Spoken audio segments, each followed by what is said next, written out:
Muitos vão para a igreja, muitos são de algum tipo de religião, porém, poucos têm certeza que vão ao céu depois da morte. Você já se perguntou isso? Você tem certeza que você é salvo? A salvação é muito simples. Eu gostaria de te explicar o que você precisa fazer para ser salvo.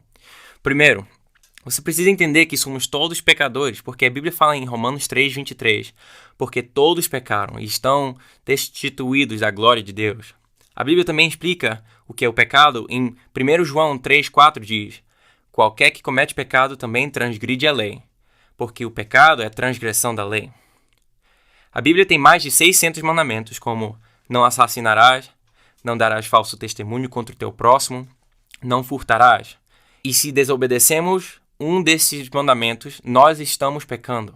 Então a Bíblia ensina que por nosso pecado merecemos um castigo.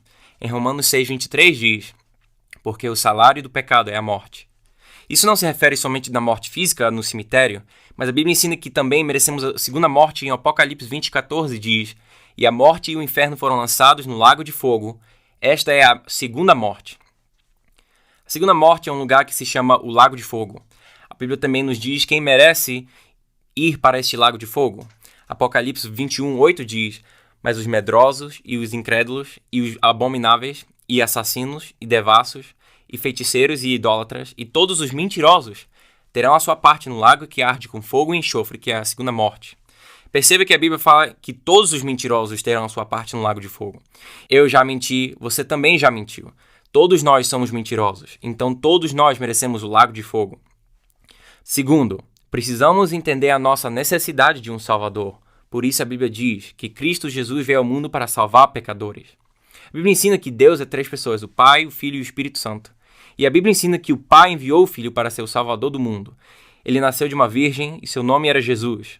Jesus era perfeito, nunca pecou, nunca mentiu ou fez algo errado. Jesus pregava a verdade, ele era a verdade. Então as pessoas odiaram ele e cuspiram nele e deram tapa na cara dele e no final crucificaram Jesus Cristo na cruz. Quando Jesus morreu na cruz, a Bíblia fala que não somente morreu pelos nossos pecados, mas também pelos de todo o mundo. Depois pegaram Jesus e enterraram seu corpo. E a Bíblia ensina em Atos 2:31 que enquanto Jesus estava morto, a alma dele estava sofrendo no inferno. Mas aí você pergunta, por que Jesus sofreu no inferno? Porque nós merecemos sofrer no inferno. O salário do nosso pecado era a morte. Mas Jesus levou esse sofrimento sobre si mesmo para que nós não precisemos sofrer. E depois de 3 dias e 3 noites, Jesus ressuscitou. Não foi só a alma de Jesus, mas ele ressuscitou fisicamente. Muitas pessoas conhecem a história de Jesus, mas aí continuamos com a mesma pergunta. O que devemos fazer para ser salvo? A Bíblia responde essa pergunta muito claramente. Obviamente, sabemos que o arrependimento de pecados não é a resposta, porque todos nós já merecemos o inferno por nossas mentiras. Atos 16:30 diz, e tirando-os para fora, disse, senhores, que é necessário que eu faça para ser salvo? E eles disseram, crê no Senhor Jesus Cristo serás salvo, tu e a tua casa. A Bíblia não nos deixa confusos, é simples. Crer no Senhor Jesus e serás salvo. A Bíblia não diz, arrepende de teus pecados e serás salvo. Ou seja batizado, ou vai à igreja. Podemos ser salvos somente pela fé. O versículo mais famoso da Bíblia diz, porque Deus amou o mundo de tal maneira que deu o seu Filho unigênito, para que todo aquele que nele crê não pereça, mas tenha vida eterna. Outra vez diz, todo aquele que nele crê não pereça. João 6:47 diz, na verdade vos digo que aquele que crer em mim tem a vida eterna. Temos que confiar em Jesus, não somente acreditar que ele foi um homem que viveu em Israel 2000 anos atrás. Para ser salvo, você precisa confiar que ele pode te salvar do inferno e que sem ele você não tem esperança alguma. O evangelho é simples. Nossa salvação não é pelas nossas obras ou pelo bem que façamos. O sacrifício de Jesus na cruz é suficiente para nos salvar. Deus não precisa da nossa ajuda para nos salvar. Outra coisa que é muito importante entender é que quando confiamos em Jesus, a Bíblia fala que recebemos o dom de Deus, que é a vida eterna. A pergunta agora é, por quanto tempo temos vida eterna? Entendemos que é para sempre, porque a Bíblia chama a salvação de vida eterna. Muitos falam que se você viver uma vida de pecado, que você irá perder a salvação.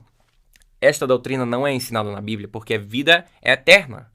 João 10:28 diz, e dou-lhes a vida eterna, e nunca hão de perecer, e ninguém as arrebatará da minha mão. Romanos 8 diz que nada poderá nos separar do amor de Deus. Se você entendeu essa mensagem e você gostaria de tirar a sua fé de outra coisa ou de si mesmo, e gostaria de pôr toda a sua fé em Jesus? A Bíblia diz em Romanos 10:9, a saber, se com a tua boca confessares ao Senhor Jesus e em teu coração creres que Deus o ressuscitou dentre os mortos, serás salvo. Vou te ajudar a pedir a salvação para Jesus, mas você precisa entender que as palavras não vão te salvar e que essa oração não precisa ser repetida todo dia, porque uma vez salvo, salvo para sempre. No momento que você orar e receber a vida eterna, você é salvo para sempre. Se você crê e gostaria de confessar ao Senhor, você pode orar a Ele assim: Senhor Jesus, eu sei que sou um pecador e eu sei que mereço o inferno, mas eu creio que você morreu, foi enterrado e ressuscitou no terceiro dia.